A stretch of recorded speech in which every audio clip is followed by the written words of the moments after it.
Cracking down on crime, IMPD working with faith-based organizations in a new initiative called One Congregation, One Precinct, or One Cop. So essentially, the faith-based groups will serve as a liaison between the public and police. News 8's Elizabeth Choi joins us live from IMPD headquarters with more on this new effort. Elizabeth.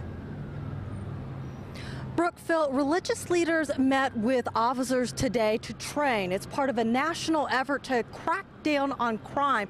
And if you ask people in the community, they're in support of it. However, it does come a little late, at least for one group. You've seen the scene before. In fact, you've seen it 102 times already this year. 102 murders so far this year in Indianapolis.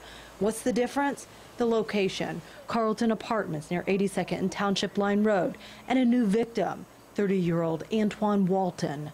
Very kind, and he went to church yesterday and gave his life to Christ. Walton was a family friend of Renee Hill's. He was at Hill's apartment while she slept. She says the suspect gunned him down over some kind of social media argument. According to the coroner, he died of a gunshot wound to the head. We have got to do something to take our streets back, to take our young folks back. Taking the streets back and cutting down on crime, that's the goal of the new IMPD initiative called One Cop, where police will team up with faith-based organizations to fight crime together. But the officers can't do it alone.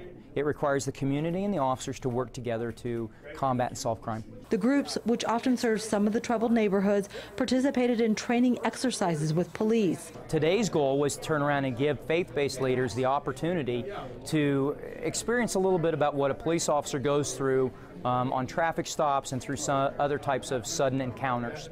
So they were exposed to some of the dynamics of law enforcement. Give them a greater understanding of what we do. IMPD hopes to work with these organizations to build trust and help develop crime-fighting strategies, so there are fewer scenes like the one that took Walton's life. So the world needs to know that and stop taking matters in their own hand. Now, in Walton's case, police did say they got a good description of the suspect's vehicle. However, at this time, they have not made any arrests. If you have any information that could help in this investigation, you're asked to call Crime Stoppers. That number is area code 317-262-TIPS. Live from IMPD headquarters, Elizabeth Choi, Wish TV, News 8. Elizabeth, thank you.